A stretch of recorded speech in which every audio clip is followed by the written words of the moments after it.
Salut, je voulais juste préciser dans ma vidéo que j'ai fait tout à l'heure que euh,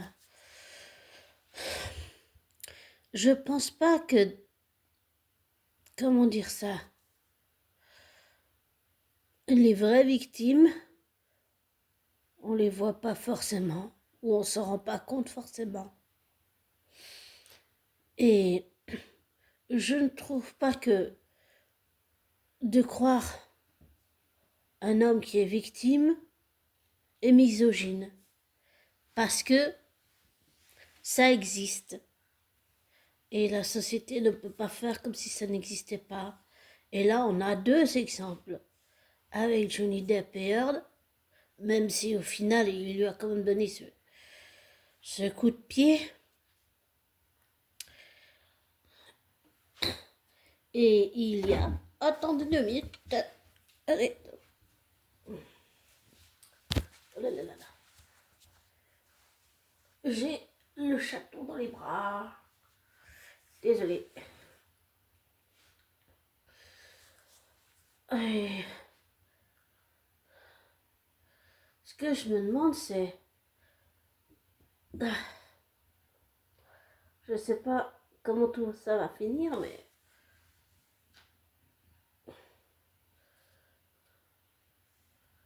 Ce que je crois, c'est que cette autre affaire permet de voir qu'il n'y a pas que les hommes qui sont violents, il y a aussi les femmes qui sont violentes. Oh mon bébé, il est là.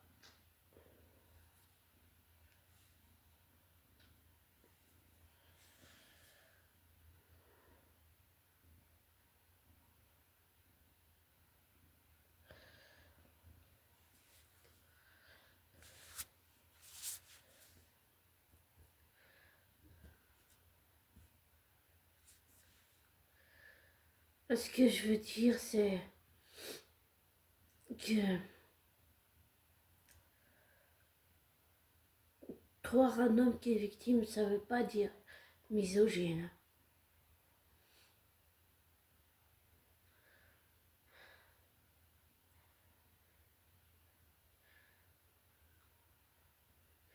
Et ça montre que dans tous les corps de métier,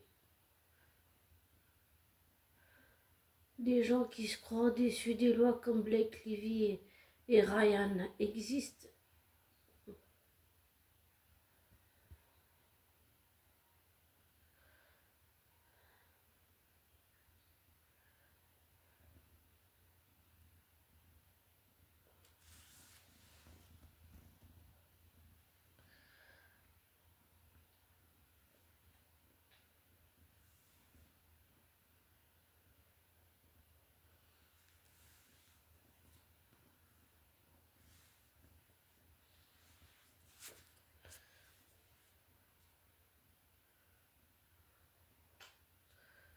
Je pense que le combat va être long, difficile et douloureux pour le clan Baldoni. Mais je pense vraiment, à moi que je peux peut-être me tromper, je pense vraiment qu'il ira au bout.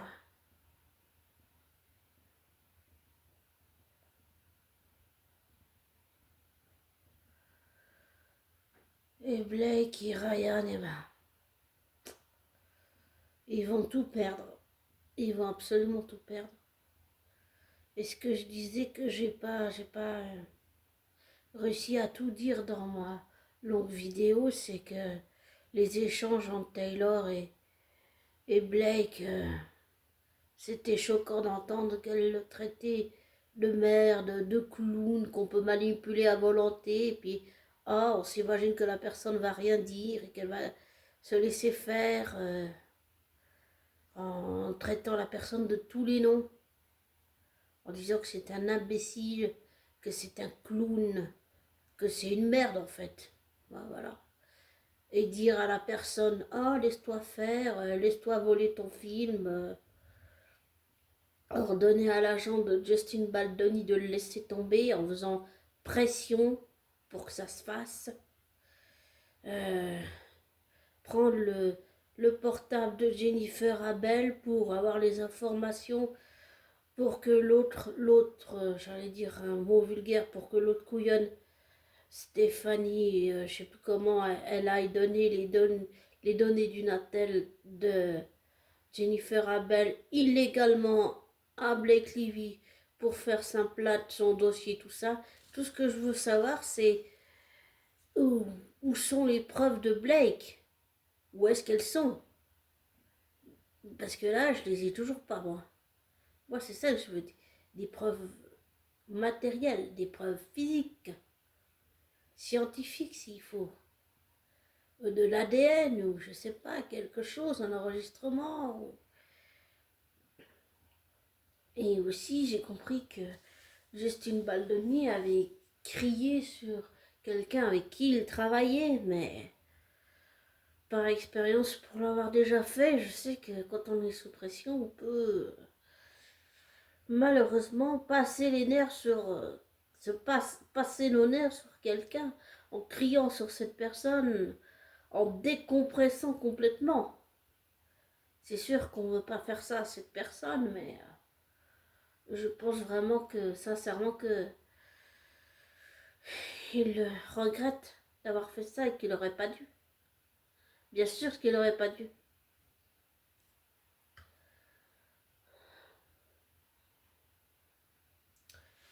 Personne n'a à servir de punching ball. Mais je pense que la pression était forte. Mais ça n'excuse pas Baldoni pour autant d'avoir crié sur une de ses collaboratrices, non bien sûr. Mais ça n'excuse pas non plus le comportement de Ryan et Blake Lively. Hein, Hugo, tu es d'accord avec moi? Oui. Oui.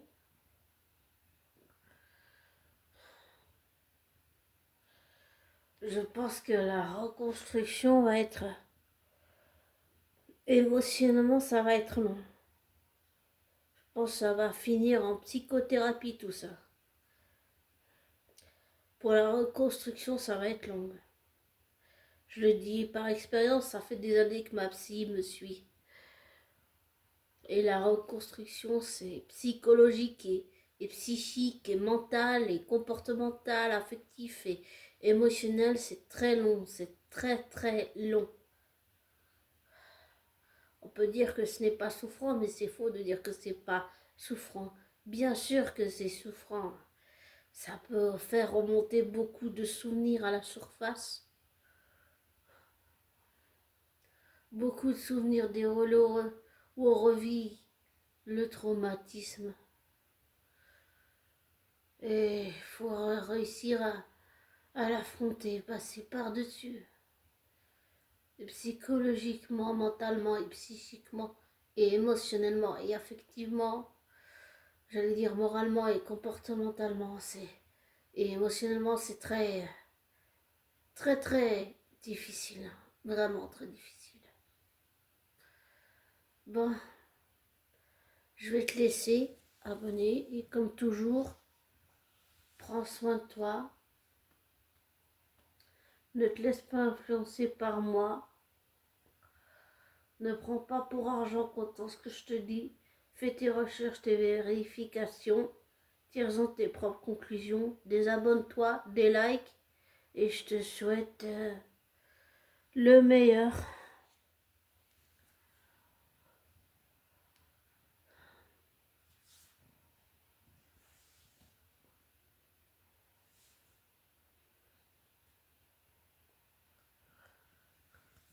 Ça montre qu'il faut s'entourer des bonnes personnes et être prudent.